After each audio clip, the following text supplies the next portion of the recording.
Sportsman with Gareth McGuinness. Welcome back to the podcast. Happy Monday, everybody. Premier League returned in an incredible fashion. Some unbelievable games over the weekend. Of course, the highlight being Liverpool and Chelsea. And we're going to be speaking all about Liverpool's win over Chelsea, what it means for both teams. Are Liverpool genuine contenders, or Chelsea still short, and could weaknesses cost them a Champions League spot? We'll be looking at VAR, the referees' decisions over the weekend. Some of them really divided opinion, but did they get more wrong than right this weekend? We'll look at the rest of the weekend's results, including ones for Bournemouth over Arsenal, City's lit one at Wolves, Son returning and sparkling for Spurs in a 4-1 victory over West Ham. Villa also won on the road. Man United came from behind, and many, many more. I'll finish off by talking about the midweek action coming up this week as the Champions League, Europa League, and Conference League returns. So, plenty to discuss about an hour's time. So, how are you? I'm good. I was going to say, who are Spurs playing? TriStar under 11s or something? I was actually up at the Sean O'Kane Memorial Tournament at the weekend, organising, and some really, really good football across the board from some really, really good youth teams. So that was pretty encouraging to see. And of course, Derry City won at Dundalk, and of course, could still be champions with 2 games to go. So a big week ahead for Derry City as well. Fingers crossed. Fingers crossed. That's all we can hope for now at this point. Well, the recent record against St. Pat's is pretty strong, so hopefully it continues on Friday night. Owen, let's look back at what happened at Anfield yesterday. Of course, Liverpool got their win over Chelsea. People seeing this as a first big test and a difficult run between now and the next international break. Of course, there are some tough games to come after that break as well, but in particular, there's a lot of tough ones before this break. And that was the way to start. And a big one over a Chelsea team who many believe would go there and cause problems. And it was a tight game, and Liverpool just edged them out. I think Chelsea, credit them, played very well. They actually, we give them a lot of, it seemed that we gave them a lot of respect. We give them, I actually like what Slot did. We gave them the ball because we know that they're a good counter-attacking side, so we give them the ball and went, right, you go break us down and we'll hit you in the counter, and it worked. There wasn't that many clear-cut chances in the game, really, for either side, and obviously we got the penalty to kick it all off, and then the second penalty, which wasn't a penalty, I will say that I don't think it was a penalty, and then I think after that, then once Chelsea equalised, we went in front about what, 2 minutes later, and after that there was no real chances after that. But it was an interesting game, especially two new managers trying to bet on their systems. But we'll speak about it now. But I think Chelsea's biggest problem is their goalkeeper and their centre halves. Yeah, we'll speak about Chelsea and about it's going to focus on Liverpool just for now. Interesting there what you said about the way Liverpool approached the game. You know, they were happy to let Chelsea dictate play. They had 57% possession at Anfield. As this the Liverpool way, though, yes, it's got a result yesterday. Yes, it's getting results. But, you know, you think back to January when Liverpool played Chelsea, they beat them 4-1, missed a penalty, had countless opportunities, completely swamped Chelsea in that game. Yes, you could say Chelsea have improved since that. But, you know, as this something Liverpool fans are going to enjoy over a course of a season, you know, as it results dependent, that if they started to turn, would fans start to think, well, why are we sitting back and letting our teams come to Anfield and have the ball, and, you know, we should be on the front foot? How do you see that at the moment? As we talked about yesterday, it all comes down to circumstances. While we're winning, it's great and everyone's loving it. But if we do have a bad result, which we did against Forest, and it was criticised. But I think Slot adapts to the opponent. I generally do. I think whoever we're playing, he decides that we're going to play this way. And to be fair, I don't think Cole Palmer did much yesterday. We marked him out of the game. Yeah, they nullified him.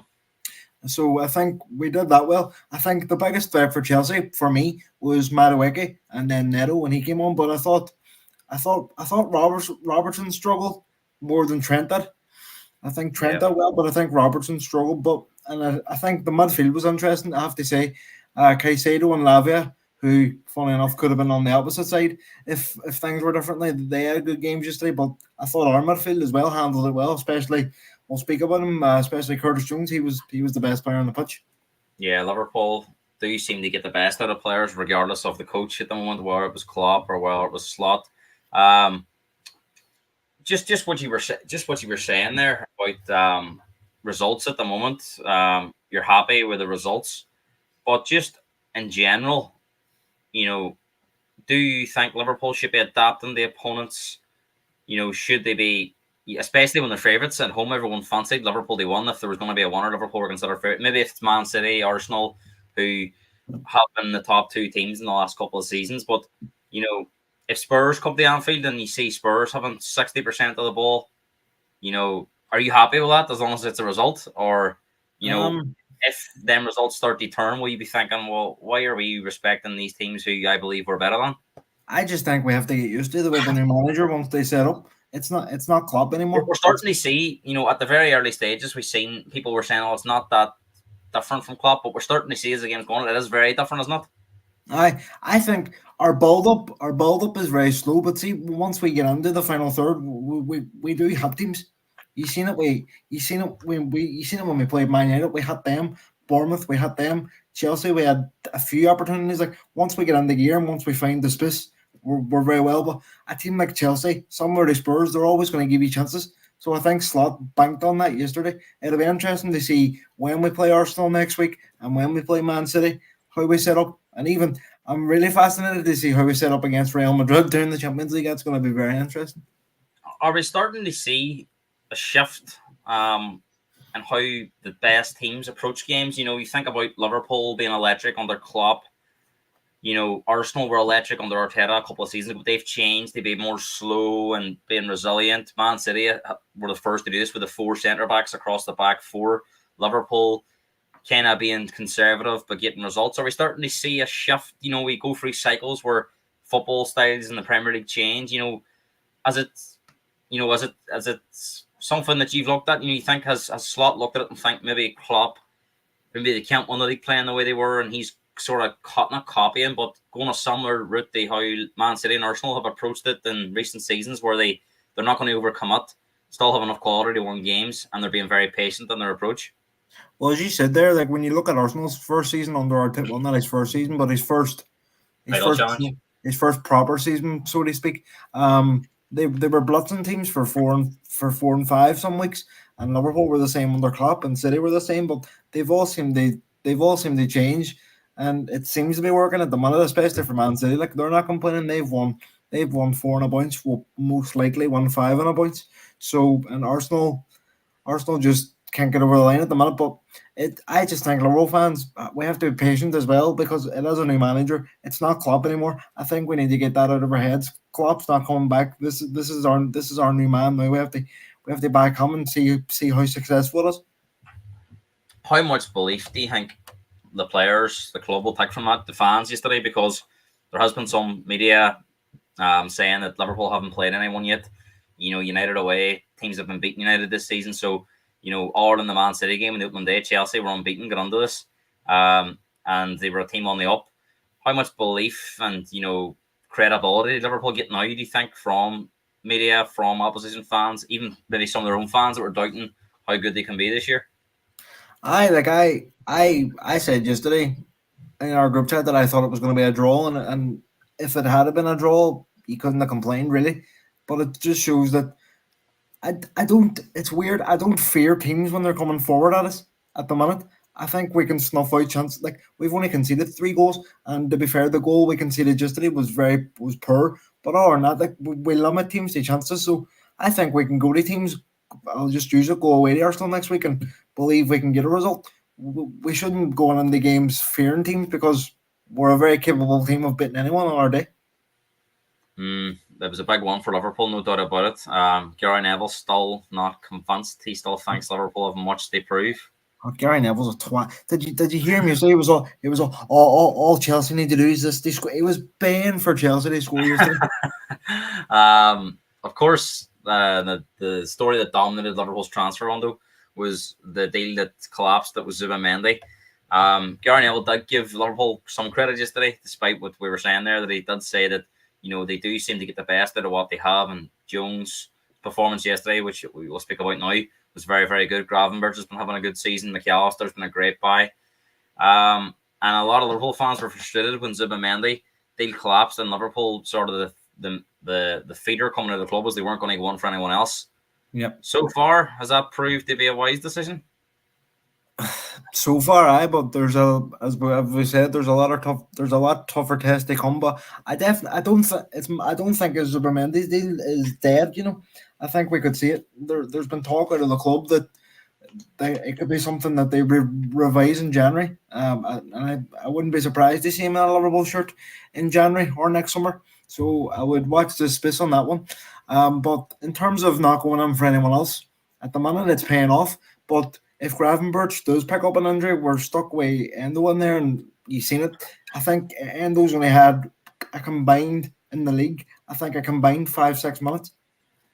It does feel at the minute that Liverpool are on the ascendancy in terms of where they are. They're winning games. You say they only conceded 3 goals so far in the 8 games. The best about it is, in any of those games, I don't think we've played their best. Maybe Man United, we should have beat Man United by more. We were awful against Forest, but in any of the other games, I don't think we've. Is that a concern though? That come this week, we're a quarter of the way through the season and they've not really clicked. I know you say there's a new manager there. But neither for of example, neither of Man City though, and neither of Arsenal. They have. Well, that's it. But if you look at Spurs last year, and to that wonderful start they were able to, they had an identity right away. Of course, there was a lot of slips and slides, and there's been this year, but you could kind of identify right away how they were going. They were playing quite well at that time. Is that a concern at the moment that a lot of these victories feel like workmanlike victories? Yes, they're not conceding goals, but puts an awful lot of pressure on the attackers. And if you do think about yesterday, there was a penalty and a goalkeeping mistake that Liverpool's goals came from. So whilst they did have all our chances, Chelsea played a big part in the 2 goals for them. So is that a concern that they need to do more in these games? Do you think to be a bit more convincing? We need to kill teams off. Because I think back to the Wolves game too. There was a penalty at 1-0. You can't rely on that every week, can you? Well, in this league, God knows with some of the dodgy decisions you get. But no, we need to go and be.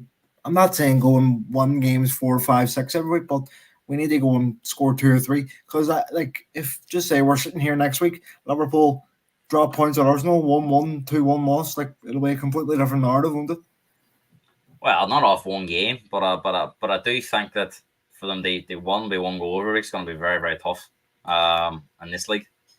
No, it definitely is. But as you say, I'd rather us be controlling games and having heart attacks every 2 seconds when the opposition's running towards our goal. And as much as Van Dijk's been good this season, I actually think our best defender's been Kanate. I think he's been brilliant. Yeah, we kind of touched on this, but as you say, despite where they are in the league, 7 wins out of 8. I know it's like it's 9 out of 10, is it, or 8 out of 9 in all competitions? 10 out of 11, I think. Well, is it something like that? Anyway, but I think it's 7 out of 8 in the league. He's the first, more than the Man United game. Whatever it is, anyway, he's the first Liverpool manager. He won 10 out of his first 11 or something like that. Other than the Man United game, nothing really jumps out at me as maybe you could say the Bournemouth game, but that was probably the most open game they had in terms. Bournemouth could have scored a few. I think Brentford in the second half we played really well. If you remember back, that Switch game was opening. It was a poor first half, and then you seen that the Wolves game wasn't great. Palace for 60, 70 minutes they were decent, but could have conceded towards the end. And I think that's the problem they have at the moment is no matter how dominant you are in this league, even if it's for 80 minutes, you're only ahead by 1 goal. There will always be that spell in the second half where the team's got nothing to lose, and naturally, you sit back on that 1 goal lead because there's so little time left. And there was a whisker away yesterday from Kunku getting his foot out for a 2-2 draw. And you think about the Ezemus against Palace, that they could start going the other way, and that's where I think Liverpool need to be a bit more consistent in their output in front of goal, because they've scored 15 goals so far in the 8 games. Yep. And usually Liverpool have bigger numbers than that. But then if you look at it, we have worse defensive stats in. Well, that's it. But it's sort of which one do you prioritize? But they always say defense wins you championships. So, well, that's it. But I do see why certain elements of the media are going, well, I'm not sure about them just yet, but I do think a lot of that will right on Sunday. If they go to Arsenal, shut Arsenal out and beat them 1 or 2-0, you would start to think then that, well, maybe this is a Even bit more consistent. This is a bit more sustainable. even if I'd like if you're asking me now, you know it's early, but if you're asking me now, I'd take a draw with Arsenal next week. No sweat. Mm. Well, of course, we'll speak about that quickly because, of course, Liverpool do go to Arsenal next week. Arsenal on the back of that defeat, which we will speak about later on. But it shouldn't take away that this is going to be a difficult game. You know, Arsenal do not lose many at home. You know, the Villa game was the only game I can think of in recent memory they've lost there. And I think that was their first away defeat in 2024 the weekend. So they do tend to bounce back. I think their last away defeat was Fulham on New Year's. New Year's Eve. New Year's Eve. So it is going to be a difficult challenge, and I think I've seen that where in the last 2 seasons Arsenal haven't lost to Liverpool in the league. I know there's a FA Cup tie in there, which Liverpool were fortunate they won. But Arsenal have been Liverpool's nemesis in the last couple of seasons. Aye, well, we should have beat them at Anfield last year, but unfortunately we didn't. Trent hit the bar, wasn't it? I think, and we had the handball that wasn't given. But I know in the last couple of seasons we haven't seemed to get over the line with them in the league. So it will be a tough test, but it's got slightly a bit easier with injuries and no Saliba. So we'll see what happens. But if we won, are we going to be their biggest challengers? You would have to say at that time you would have to say aye, because there'll be a 7-point gap. Well, that's it. There'll be a 7-point gap. The Arsenal, as you say, Saliba will be a big loss. Saka's definitely carrying an injury. I know he didn't play the weekend. Whether he's back or not, Odegaard, he must be back. But how fit will he be? It's an opportunity for Liverpool to go there and get a result. Saka must train in the day too. Although I felt the same when Spurs played them. They were missing a few players and they completely locked up and had us on a set piece. And that was it'll be interesting to see how Arsenal approach the game because they're at home. You know, away from home, they can maybe get away with it. But surely at home, the fans will want them to come on the front foot a bit more, and it might suit Liverpool. Could do, because if we play in that counter-attacking style that we did yesterday, I think we have. I'll die on this hill. I know Stefan will say not, but Liverpool have a better attack on Arsenal. Diaz will come in too for the counter-attack, surely. Diaz will start. Well, hopefully, depending on. Would you play Nunez up top just for the counter-attack? We kind of have to. I think Jota's injured. I think Jota's. I don't know what happened to him. I think it was that fall yesterday. I think he got banged in the ribs on the way down. But to be fair, what the Arsenal game? Yeah. I'll say I'll be safe. I'll go with a 1-1 draw. How's the more likely winner, do you think? You would have to say Arsenal being at home, wouldn't you? Even with injuries? Just with our recent record there too. It's not. I think it'll be a test. I know Arsenal's mentality has been tested and they've passed it numerous times, but without key players, possibility of going 7 points behind. Hopefully they get Norman sent off. I think last year when they played in February, Liverpool were 5 points ahead of them. We were, and that was seen as a huge game because if Liverpool had beat them, 8 points was seen as a huge gap at that stage of the season, and they played unbelievable in that game. It was arguably their best performance of the season. They really put it on Liverpool that day, but they might not have the players this weekend that they had then. So it will be interesting, and it's a completely different style, as you say, from Liverpool. I think it'll be a low scoring game, to be honest. If we go there and win, people will sit up and take notice. They have to. I think if Liverpool go and 1, you have to give them every credit. I don't think Arsenal's injuries can be used as an excuse. They've got spent an abundance on that squad. They should be able to cope. It's going to be interesting to see who we start off front in that game because obviously we have a Champions League game midweek. So which do we prioritise? I would prioritise the Arsenal game because surely we should get top 8 Champions League. Well, the fact they've got two ones out of 2 in the Champions League too would definitely help. Owen, Chelsea improving. If you think back to the start of the show there, the Chelsea game at Anfield in January, it was a shambles for them. Battered them. But this was very different. And as you say, I think if it had finished the draw, you'd have probably said Chelsea earned that. You know, it wasn't much in the game. It was tight. Both teams had their spells in the game. But Chelsea definitely look a lot more controlled. Players are definitely seeming a bit more confident. Palmer was a big disappointment yesterday. He was the player you imagined that would set the fire for Chelsea, but he was arguably their poorest attacker on the pitch. As you say, Madueke gave Robertson nightmares, and Neto in the second half definitely had an impact. But goalkeeping, defensively, they're still short. The goalkeeper's a shambles. He's one of the Kelleher's our second choice keeper, and he's better than him. That's the only way. Like if Kelleher started for Chelsea, I don't think they could complain. They got away with one the first half. The one he kicked straight at was it Salah? Was Gakpo, it? Gakpo. Sorry, Gakpo. I remember Gary Neville complaining about his kicking, and then he launched one right across, right over the pitch, and it was all, oh no, he's proved me wrong. And then about 2 seconds later, he did that Gakpo thing. But it's not just him. I think I don't see the hype with Colwell that much. I think he's. Don't know if he's a left back. I just don't Yeah. think he fits that role. I know he played centre back yesterday, didn't he? But They have the tossing out about you from Fulham. He could have. It wasn't a red card for me, but it very well could have. Well, from what I we've think seen. Reece James as well looks way off it. I know he's only back, but he looks short. I think Gusto at left back didn't really work. So I think if Maresca had the chance again, he would do it to go a different way. I think Neto would have started, and we'll speak about Maresca and his best team in a month. But definitely, I do agree with what he says in his post-match press conference that it was a good performance on the whole from Chelsea. No, it was. I just think it's hard. We'll speak about it now, but it's hard for him to know his best team when he has that when he has so many players to choose from. Well, that's it. Then I mean, I think that's the two biggest issues you have is their weaknesses and the fact that the managers got so many players to pick from. I mean, do you think that could be the goalkeeper could be the difference between fourth and fifth or fifth and sixth, depending on where fifth gets you? Could get you Champions League football, depending on how the English teams do. But if you're constantly having to make up, I mean, let's be honest. If Alisson was in the Chelsea goal yesterday, they probably would have won that game 1-0. The mad thing is they always say your keeper saves you about 15 to 20 points a season. He could cost you about 10 to 15. Well, that's it. I mean, he nearly cost them in the Brighton game, didn't he? Give away 2 goals and they scored 4. He nearly gave away another penalty too yesterday. He was lucky with that one. Where do you see Chelsea finishing? I mean, do you think is that the best they can hope for Champions League spot? I think anywhere between 7th and 4th in that range. And then I think, as we said about the team selection yesterday, I think he would definitely have regretted not playing Neto. I definitely think he would have regretted not having Gusto on the right hand side.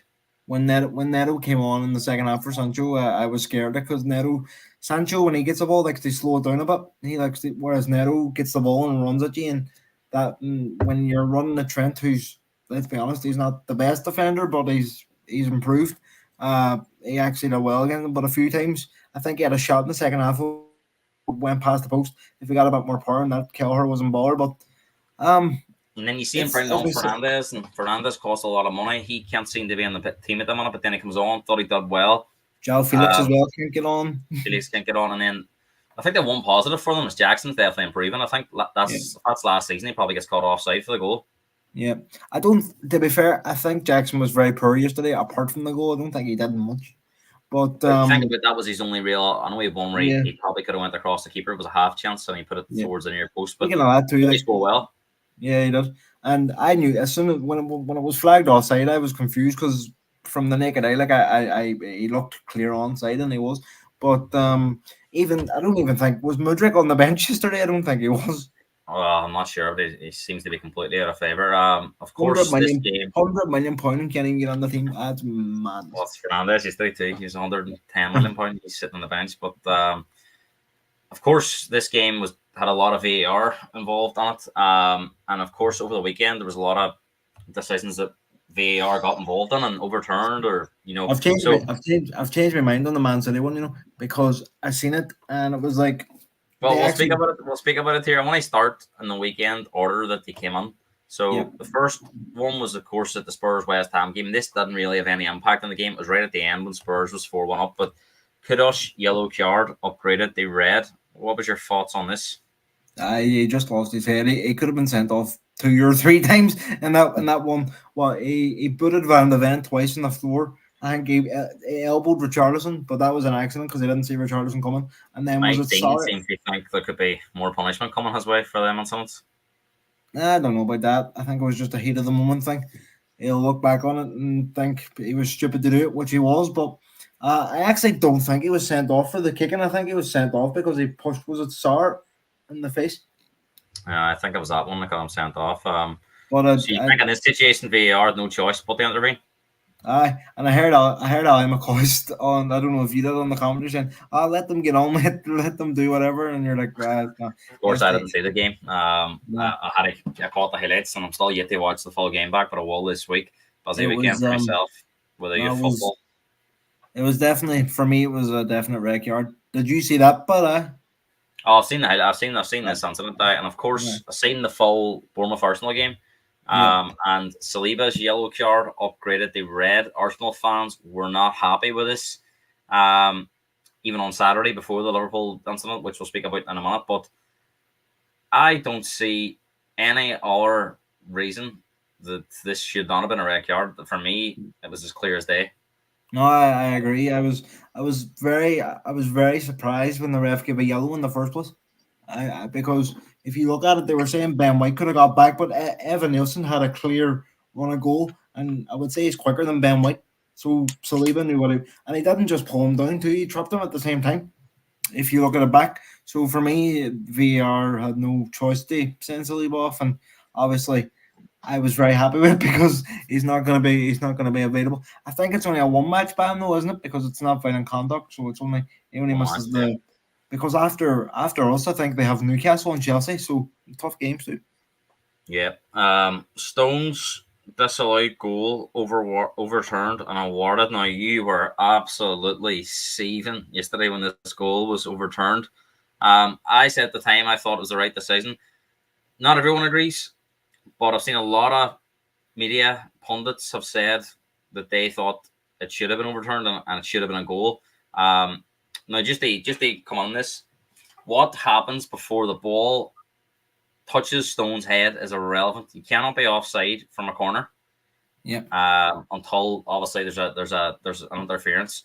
So it can only be offside when Stone's heads the ball, and at that particular time, he's actually moving away from the goalkeeper, and he's got a clear line of sight from every camera angle that you see. Very very clever from Bernardo Silva, I think. I at the time I was not happy with it. I thought it should have been disallowed, but once I look back on it, then I think no, the ref and VR got that one right. We've seen this last year in the North London Derby at Spurs in April, Yeah, where yeah. Ben White pulls the glove of Vicario before the corner I is taken. forgot about that That one. is irrelevant because the ball's not in play, and it's a bit Yeah, like this. What's actually happening? Yes, the referee could stop it and warn him, but he can't actually award a foul until it's on play, yeah. and until it touches Stone's head, Silva is irrelevant. So I think If again, you look this at is it a too, very the good decision by VAR. it's just at the time I was raging because I thought the goal was given, and then but the goal was actually disallowed first, and then Yeah. VR overturned it. But I thought it was the other way about. Mm. Um, So moving on to I Anfield. Moving on to Anfield. A similar but not exactly the same situation as the Saliba one. Tosan hauls down Liverpool player, and it's only a yellow card. What was your thoughts on this one? nah, for me I think a yellow's fair.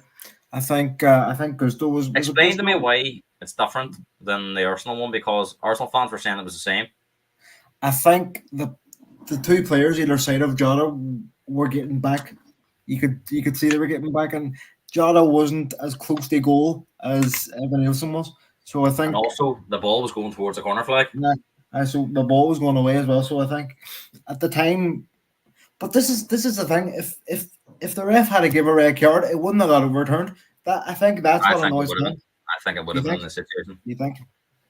Maybe you're right. I don't know, but But I think so. for me, I think a yellow was. I think a yellow was the right decision. But if he had been sent off, I don't think he could have complained. One of them ones. I would say that would be the old blue card if that gets brought in. Before the first half ended, Liverpool were awarded a second penalty, where Sanchez was deemed to foul Jones. And I have to say, in live play, looked a stonewall penalty. Yep. VAR got involved and quickly sent the referee to the monitor. Judy Sanchez getting the ball before he collides with Jones, and the penalty is overturned. What was your thoughts on this decision? Same as you in real time. I thought clear penalty, but once you saw, I think it was the second replay. You could clearly see he got a touch on the ball. But I saw no penalty. I think they got it right on that one, but I can see why they give it in real time. And finally, in the second half, Jackson scores the equaliser, but is disallowed for offside and VAR. Quickly again overturned this one as Jackson was deemed to be onside. I have to say, all those big decisions and VAR has had an impact on every one of them in a positive light. Yep. And I have to say, yes, it's not perfect, and yes, they do get stuff wrong. The officials and VAR fails, they intervene. But I have to say, on this weekend, all those big decisions, they've been on the right end of them. And I think we're quick to focus on fans when they get one wrong. But there's 5 we just named, or 6, where they've all been big moments and big games, and they've got everyone right. Aye, fair play to them. They'll probably get about 17 wrong next week. So I'm not getting me balloons and my streamers out yet. But no, John believes Karas is shocked at overturned. But I think the problem that they I seen had that was one. we've seen ones this year where a defender comes sliding in, gets a butt of the ball, and then takes the player out, and they've and the referee isn't giving any decisions. That's why they've not intervened. So I think they had to be consistent on that. Yeah. Well, at least they're consistent on something. But no, I hold my hands up to you. I got at the time I thought Man City's was wrongly given, but when you watch it then on the replay, it's right. It's been rightly given. So fair play to them for this week. But I'm not gonna overdo it with the refs in praise. But as they're maybe not just we, but we all football fans, if they get 10 things right in one weekend, one wrong, the one wrong gets brought up over the 10 right. Is that fair to say? It is, but as the old saying goes, the bad always outweighs the good in times. So, but they're humans, aren't they? They're only going to make errors. Even professionals make errors in every line they're in, every line they work on. No, I know that, but it happens on a consistent basis, more or less every week. Not this week, granted, but I think as well. Obviously, we're fans, we're biased. We want our clubs to get more decisions than they are club. So of course we're going to be shouting and screaming, going mad at the refs. But I think in some games, I think to be fair to Wolves, I do think they get it rough sometimes with the referees. And as Gary O'Neill says yesterday, he feels that with certain clubs get more of the decisions than ours. I'm not going to name names, but Dermot Gallagher had his say on that today, and he says, well, if he's going down that route, then sure, VAR got involved in the Arsenal game and sent off an Arsenal player. Then they were playing Bournemouth, and Arsenal's a bigger club in Bournemouth. I think O'Neill was talking directly about Man City though. He wasn't referring to the Crystal Palace incident with Van Dijk pulling the player down. If that was at the other end at Anfield, would it have been given to Liverpool? I don't think so, because we seen one with Chelsea too. It wasn't given with West Ham. Well, that's it. But I think you're always going to get. I think the problem you have is it's different referees and different days seeing things differently. That's just the way it is. I know a referee yesterday would have disallowed that goal, and our referee yesterday would have given that penalty. And there was one in the first half where Sancho thought he should have had a penalty. I don't know about that one. This is where it gets lost, because I've seen so many incidents this year where, especially with the pull in the box, they say, well, it doesn't really matter because the goalkeeper's going to get it, or the defender wasn't going to get there. That was why apparently the feedback from VAR why Van Dijk one wasn't given, where he would pull the player down, was because he thought he was going to get them. That for me, that's irrelevant. I mean, I said at the time when the Van Dijk one happened that I was very surprised that it wasn't given. Well, and yesterday, right, the one with Trent, it didn't have any impact. I don't think he was going towards the line. And I think if that's in the penalty spot and he's getting a shot on goal, there's a different decision probably made. So it's because of where he was, I think that comes into play now. And for right or wrong, whatever you think. It's like I'll bring it back to the McAllister one last year with Man City and us. If that had happened in the centre, in the middle of the pitch, it would have been a foul. So I thought that was a penalty, but because he was deemed to have got the ball first before he collides with him, I thought that was a penalty. It's a grey area. Communication on it, but they do seem to be if you get the ball first, it's not a foul. I've seen a lot of Arsenal fans too complaining that Harold Webb was texting on his phone to get Saliba sent off, but that wasn't true. That's just crazy to have that mindset. He would not be getting involved there. No, I think it was. They said on Sky that they're clever. They're clever with that. They in that situation they blow it up You know what I Uh, mean? It's just too good to be true for them. They pass that opportunity up. They but create they that said kind of the only reason they had conspiracy the theory. earpiece on was they listened to the VAR feed, wasn't it? Well, that's it. But as soon as now something goes wrong with Arsenal, their fans are convinced it's a conspiracy theory. I just don't understand why anyone would think that. Like refs don't prefer certain teams, but I don't think that's the case. But I do believe certain refs don't like certain teams, aka Paul Tierney with Liverpool. Like I just although He's given Liverpool plenty of things over the years, but is he not here's a just ref anymore? not the ones he didn't give. Is he not a ref anymore? Because I haven't seen him a lot this season. Not sure what he's doing. Klopp's, Um, Klopp's keeping it retired. Anfield. Klopp's retired, so he's away. Let's look back at the rest of the weekend's results. We'll start with that game. Bournemouth, definitely the biggest upset of the weekend was Bournemouth beating Arsenal. Probably the Um, biggest upset of the season, apart from Forest at Anfield, maybe. I think it's on that category. Yeah, a lot of people Mm. expected Arsenal. They won there. Obviously, they're strong away form. As you says, it was their first defeat in the league in 2024, and we're in October. So it shows you how Yes. tough it is. They beat Arsenal. But I thought this kind of result was coming for both teams because Arsenal have been getting away with it, and Bournemouth have been very unlucky in certain games. And the red Arsenal card should obviously have- swings it in their favour. But Bournemouth, even for the 30 minutes before the red card or 25 minutes, they were well on top, I thought. Aye, Arsenal. Like I was listening to our boy Robbie from AFTV, and he was saying, "Oh, Bournemouth didn't do nothing in the 30." Neither did they. And if I think Bournemouth, as you say, were the better team, and I was just going to come on to it when you said about Arsenal. To me, Arsenal should have lost against Villa. They were very lucky to beat. Who did they beat? Leicester in the end. I know they peppered them, but they needed a Southampton nine. too. They were 1-0 Southampton. down. So it's been coming like and for Bournemouth as well. They were they were very unlucky not to beat Chelsea a few weeks back. So it does swing and roundabouts, but I think the red card definitely helps. But as we said there, Arsenal weren't pulling up any trees beforehand, and I've seen a lot of Arsenal fans complaining about the lineup because they sort of played three defensive midfielders. It seemed like Way Marino, Rice, and Thomas Partey. So they have no. I know they have no. I know they have no I Odegaard. think there's a mindset when you're getting results and you believe you're very good at certain things like defending, your score from set pieces. I think there's that mindset from Arteta probably that they don't have to play that well they won. And I think that's why he went there. You knew Bournemouth's strengths were to piss out wide and lock up the midfield. And you know what? We can nick one from a set piece or in the counter attack and it backfires. So it'll be interesting to see if he does something different this weekend. But I didn't see this game, the City game, but I did see the last 5 minutes for the injury time. So I've seen, so I can't really comment on how City played. I know people says they didn't play well and they've won in the last kick of the game, really. It was And just Gary your Neville says it's looking ominous. And I think fair enough based on their recent record, but I think they've been getting away with it as well the last few weeks. Oh no, they have been, and I don't think they'll go unbeaten this season. Somebody will beat them if they keep playing the way they're playing. Somebody will beat them. Same way Liverpool. But you said you didn't see it, but it was just your typical City game. Really dominant possession. They went 1-0 down because Wolves hit them on the counter attack, and Carvalho scores a wonder goal. They level it, and then I didn't see much of the second half. Same as you, I just saw the last couple of minutes, and then they won it in the last minute. But it was just your typical City game, boring, boring, boring, boring. Then they won in the last. They just won it then. Let's rewind all the way back to the first game of the weekend. Of course, Spurs were 1-0 down, and I didn't see the game because it was helping out at this Memorial tournament. But I tell you what, I knew Spurs were 1-0 down because my phone was on fire at about 10 to 1.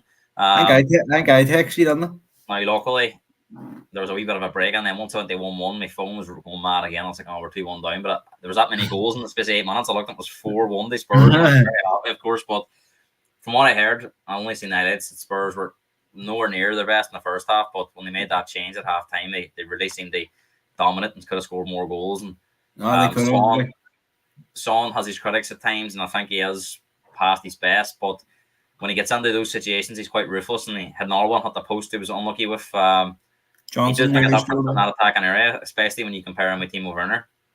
I like I know we laugh and joke about Nunez at times, but compared to Werner, Nunez is Cristiano Ronaldo. He's like even Nunes doesn't score yesterday, but he comes on, he harasses you, he tracks back. Werner just stands there. I was like, Yeah, he but makes great runs. That's what it and never yeah, it's delivers the final parcel of the puzzle. But I mean, that takes Spurs on the 18 goals. Only Man City have scored more with 19. And if you look at some of those games that Spurs have been on, they should yeah. be really plus 20 Many goals. They've must that many. many of these conceded. I'm interested. 9, which again Nine. is the same as Man City. So look, I think Yeah, that Brighton result really inflated the. You think there's 3 of them in the one game, so 6 yeah. across the other 8 tells you that they're. Yes, I think they are a bit better at the back, but they're still vulnerable. But they're scoring for fun at the moment. Owen, Yeah. as I said, these boys, that's 3+ games they've won by 3 goals or more. So when they do win, they won in style, and the fans enjoy that, don't they? But then I think Spurs fans are weird. Not you in general, but the ones online. Like if you have one bad result, then it's get him out, change your and you're like, and I laugh when they lose because it's funny because of the way Ange goes on. But like he's not going to change now. Like so, stop asking him to change. He's not going to change. Well, he done an interview, didn't he, during the national break? He says, "Why would I change when I've been doing this all my career and it's got me here? Why would I change?" He says, "If I had listened to people back then, I probably wouldn't be here now." You know, so he's a man. He's a bit like Klopp in a way. He has one system, and that's his be all and end all. They're they're Speaking of Klopp, very when speaking they're on that sort of what's the word when they're on that sort of spell or that kind of transition, transition when they're on that sort of they're dominating. I have to say it's electric at times to watch. They're the closest I've seen the Liverpool's Klopp team in terms of how they play like that. nah, they're very good to watch when they're attacking, but they're also funny to watch when they're trying to defend. So it's mad. And West Ham too. Like I know you didn't see it, but West Ham had a couple of chances in the first half, so it could have. But in the second half, it reminded me of the Chelsea West Ham game a few weeks back. Once Yeah, Spurs Spurs went two, brilliant, like a nice free once butter, don't they? once Spurs went 2-1 up, West Ham just imploded, and I You think. know, I think Lopetegui's gonna be in bar. I was just gonna say there. Speaking of Klopp, he got a battering at the weekend, didn't they? By the Mainz fans, they're not impressed that he's went to Red Bull. well, I have to say the Brighton result was felt like a real dagger because if they had Who do seen you that sub- out or got the who third do goal you and won that game comfortably, who they do you would have sub at the been weekend? Palace away. But if they had won that Mm. game, they'd have been sitting now with 7 on the points. I know it's some of them teams are the teams they should beat in the Europa League and stuff, but Yeah, that would have been a real rich vein of form, and the goals are flowing. It's just that 45-minute spell against Brighton now where they've really fell down because, I mean, if they had got the 3 points there and they have dropped points in our games, they should have got more on, but they'd only be sitting 1 point behind Arsenal. and you have to say too, like Brighton are a good side. But They're we'll speak about I them. think Spurs blew that though. They should have been out of sight. They did, but we don't want to say it. But that's what Spurs kind of do. Couldn't have picked a better team to get a fan pleasing. The only thing I would say is West Ham always up their game when they play Spurs. That's the first time we beat them at home for 3 years. It shows you that they've always been. We didn't beat them at all last season. So yes, they're playing a different way, but it was a big one for Spurs because West Ham fans have been giving us a bit of stick over the last few years. To be fair, didn't we beat them 5-1 in the League Cup as well? Is that right? So that's the thing with West Ham, as you says, that they run that game at 2-1 and they could have got an equaliser and then they capitulated. Chelsea, they capitulated. Spurs, they've capitulated. It seems to be when they concede one, they can't stop the floodgates. It's very concerning for West Ham fans because they hounded Moyes out the door. It shows how bad their managers. I'm going to enjoy Christmas because I tell you what, see this game of Christmas. I hope Spurs is playing the way they are now because Liverpool are going to be pinned back and it's going to be counter-attack football for you. It's going to be remember the Conte days where Spurs hit Liverpool in the counter-attack. It's going to be the exact way now. Only the things have reversed. We'll see, but by that point we'll be about 15 points clear at the top anyway, so it won't matter. But well, no, I was going to say there, I do agree with Callum on the fact that I know I said Maresca be first. That was my prediction, but I don't think that's going to happen now. But Lopetegui, he's one more bad defeat, and he's in the chopping block. And they hounded Moyes at the door because of his style of play, but there's not much differences in Lopetegui's. It seems. Well, they're wide open at times. I mean, they were after goals. In terms of the freedom of the park, they put the ball through. They saw him. And then they're going to be missing Kudus for he's going to get a 3-game ban, if not more, for violent conduct. And West That's the Brom, biggest difference, I would say. That under Moyes, there was a resilience about them. There's I no know resilience about this West Ham team. They've won it. once they concede, they just sort of drop down tools, and they have who do they have at the weekend? I think they have United, don't they? I was going to say, big game on Sunday. That So, of course, United came from behind to beat Brentford. I only seen the second half of this game, and I have to say, United were good in the second half. They should have won by more. I didn't see the first half. I heard they were poor. Before we talk about United, actually, Brentford are getting a nasty habit of scoring first and not winning and losing. Actually, most of them. No, they I'm trying to think of the only games that they've conceded. We beat them 2-0, so they didn't score in that game. Is that the only one that they haven't scored first in? Well, I don't know. They scored first against Man City, Spurs, and United. somebody else. United, but there's another game they scored first and lost as well. Can't remember who it was now. Wasn't Villa, was it? Don't think they've played Villa yet. It was the first one, and remember they done it 3 weeks in a row. I know they did won a game where they beat Wolves, but there was another game where they were in front as well and didn't. But I can't remember. I think that's 3 times this year now. They've scored the first goal and got beat. I think it was Nottingham Forest. Don't correct me, but I'll look at it and text you when we're done. But no, it's a good habit to score early. But if you're not seeing out games and can see. People's been tipping Frank as this manager that might be the next boy to take a top club, but is he a bit too conservative? Aye, but then we spoke about it. Slot being conservative at the minute, so I know. But what I mean is, when you're 1-0 up with 89 minutes to go, you can't really just think that we can haul out for a win. No, well, I think, and to be fair, when Brentford scored, United were down to 10 because. Thought had they been taken off. I can only comment on the Spurs game where they played us and we could have scored 10. They were. They tried to sit back and they couldn't even do it properly. They were all over the show. I watched this game and in the first half, Brentford could have been a 2-each game, but in the second half it could have been 4 or 5 to Man United. They did play really well. So keeps the daggers away from Ten Hag for at least a couple of them. They play Fenerbahce a week away. Mourinho will be. He'd be loving that so well, but I think even whatever happens to Fenerbahce, the West Ham game is a huge game for both clubs because West Ham can't really win a game. They did have switch, but other than that, they're struggling. They beat Palace earlier in the season, but they've been on a really poor run. And you say they've had a lot of beatings. Liverpool in the Cup 5, Spurs 4, Chelsea 3. So even who else have they played? Don't know, but it keeps Ten Hag in a job for a wee bit longer, so. That'll do because I do I know they got the one and by the way I'm actually I'm not taking drugs here, don't worry. But but we actually knows today. I think with Ten Hag it's a weird one because they played well, but I still think United can do better in terms of their football again, but I'm not. It's just more the same. So I think this game on Sunday, I think whoever loses it could be in big ball. If he can get if he can get a draw, for example, on Thursday and beat West Ham, you know what I mean, which is conceivable because they went to Villa and they got a result there. So, not to say they've turned the corner, but I think the West Ham game is as good as an opponent as you could hope for in camps is about Spurs there. But the pressure's really on Lopetegui, Right, and I was looking at the table. United are only 3 points off Chelsea, which is mad. Well, that's it. Sometimes, as we says, but that's more the performances that I think the fans are concerned about. United and Chelsea play each other 2 weeks' time. But I don't think Maresca's under any pressure because I think Chelsea's performances have been decent. No, I'm not on about that. I'm just on about in terms of that's another big game for United. Well, every game's a big game, aren't they, when you're struggling. But Villa are another team that's been very good this season. I think Fulham. I looked at that as a banana skin for them, but they've come through that well. They'll be disappointed. Fulham are an up and down team. One week they'll win. They should have beat Man City last week or before the international break.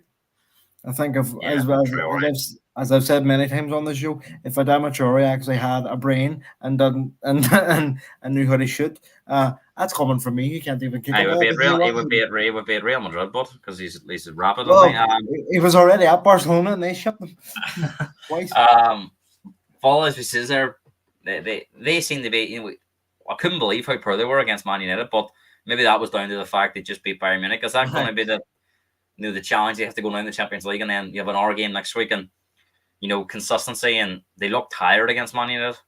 I think they put so much into that Bayern game, and the fans, even the fans in the United game, weren't as up for it as they were in that Bayern game because beating Bayern Munich for a club like Villa, now Villa is not a small club, but it's their first time in the Champions League in what, nearly 50 years or so. Yeah. So it's a big occasion, and they'll have to do it again this week because I don't know. Are they playing Celtic this week? He agrees with Callum. Shows you how bad the manager is if you're beating them. I'm not sure. See if Spurs beat Liverpool Christmas, I'm not coming out of my house until we play easy again.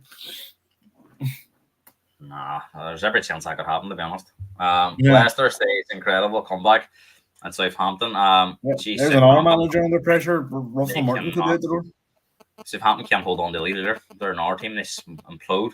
And in the game in the palm of their hand, and crazy decision to get a red card, and then they completely implode. I don't see any way they stay on top of that. What?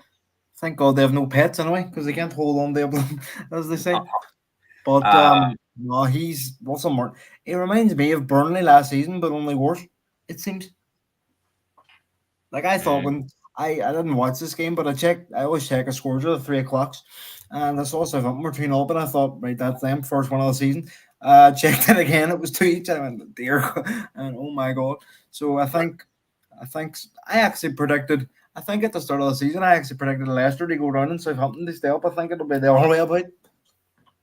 Really? I still think Leicester have struggled too, but the red card had a massive influence in that game.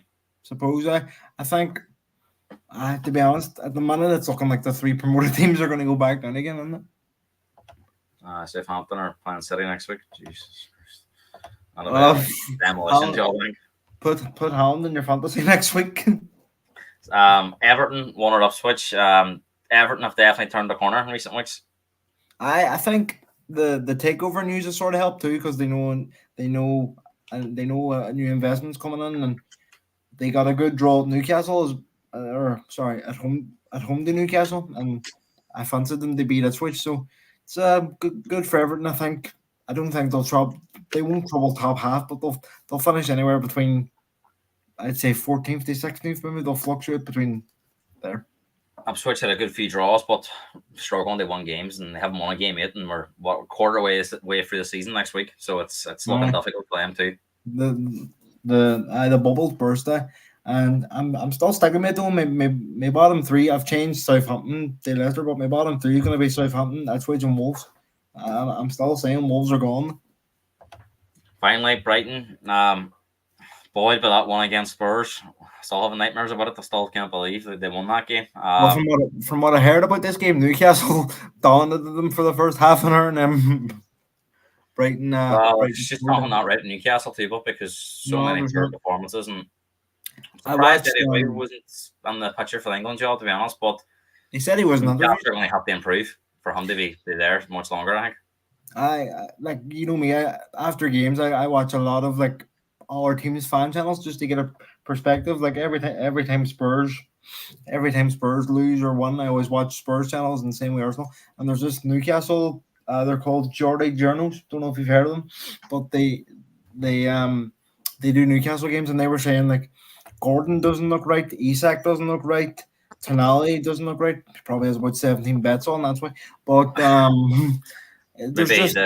maybe the bubbles burst there as well at Newcastle. And they were saying they feel like they need something to freshen it up, whether it's managed. But Newcastle haven't signed anyone big in like 2 years, and they spent so long in the summer chasing Mark Gahey. And if you look at the right side, who do they have? They have Almiron and Jacob Murphy, and they're not good enough for a team wanting to challenge for. I know Almiron got them on the first season, but he's not a great player. And I know they really had to let Manta go, but I bet they're regretting that now. Yeah, well, I think Eddie Howe says it was financial, but as you say, they seem to be struggling. I can't think of the games Newcastle played this year where they deserved any points they got. Maybe the Man City game deserved a draw, but they should have. I don't know. They were awful against Spurs. How they won that game as well, I don't know. They should have lost the Wolves as well. Yeah, they should have lost the Wolves. Two belters. Sharon Barnes. I don't think, as you say, I don't think everything's rosy at Newcastle. I think there's a bit of discrepancy between the owners and the manager. I think from the outside, anyway.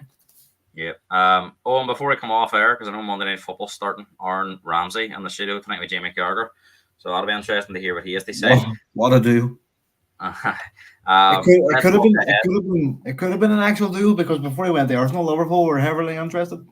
Let's look ahead to the English, Irish, and Scottish teams in Europe this week. I'm just going to ask you for some quick fire predictions before we go off. Can't wait to Tuesday watch the night, UEFA Conference League. Woohoo! Thursday. Don't think Tuesday's blessed with big games. Madrid, Dortmund might be the pick. Yeah. But let's just look at the English teams for this. Arsenal are playing Shakhtar. Good chance they bounce back. I'll go 3-0 Arsenal. Aston Villa take on Bologna. And you had a first-hand look at Bologna against you. What was your thoughts on them? Decent side. They can play good football, but they can't score for love nor money in like Champions League terms. So I think if Villa are at their best, I'm going to say 2-0 one for Villa. Wednesday in the early kickoff, Atalanta take on Celtic. I know a lot of Celtic fans travelling out to this, but if it's Atalanta that played Liverpool last year, it could be an R7, could be an R hammering for against Dortmund because the problem being they try to play it from the back, and Atlanta are arguably one of the best around Europe at present teams. So I can't say anything about Atalanta one. I'm going to go 4-1. Huge game. Actually, we'll do this because this could be actually the pick of the games on Wednesday night. I'll do Liverpool first actually because I know you'll be watching that. Leipzig against Liverpool. Interesting one. You can sort of call it the club derby now, can't you? But He's have always navigated them quite well when he's played them recently. we've played them a few times, but I've watched a few of their games in the Bundesliga this year, and they're a decent side. Like they're level with Bayern at the minute, but I think we'll get the job done. I'm gonna go with 3-1. The game I was on about there, Barcelona against Bayern Munich. That could be tasty. Is that on Wednesday too? Wednesday at the same time. God's sake. But Bayern are scoring goals, or sorry, Barca and Bayern are scoring goals for fun. Kane got another hat trick at the weekend. I'm gonna go 2-2 draw. We'll do this game because it says it could be back on Tuesday night too. Repeated last year's final, Madrid against Dortmund. I think Real Madrid will have too much again. I'm gonna go 2-0 Real Madrid. Same as the final. Man City also in action on Wednesday night. Take on Sparta Prague at home. I don't even That care. just played them last year, didn't you, in Europa? We did. We beat them. I think we beat them like 5-2 at home or something. I'll go They'd be too 4-0. strong. I'll go 4-0 Man City. Like that shouldn't be a Champions League game. Like Moving on to Thursday, Europa League. Both United and Spurs in action, and Rangers all at the same time on Thursday night, 8 o'clock. Let's start off with Man United, the first ones here. Fenerbahce away, of course, Jose Mourinho's team. That will be difficult for United. Aye, Turkey's always hard for teams they go away to. I'm gonna go 1-1.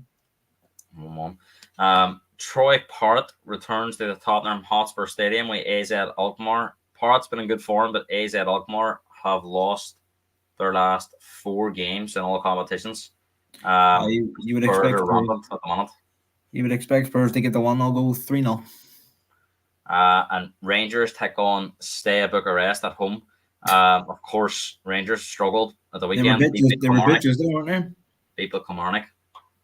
I don't even know how to predict this game because I couldn't tell you. But Rangers are seen as heavy favourites here.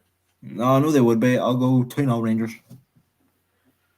And then moving on to the Europa Conference League, we've got a North and South derby on the Europa League Conference League. Lauren take on Shamrock Rovers at 5:45 on Thursday.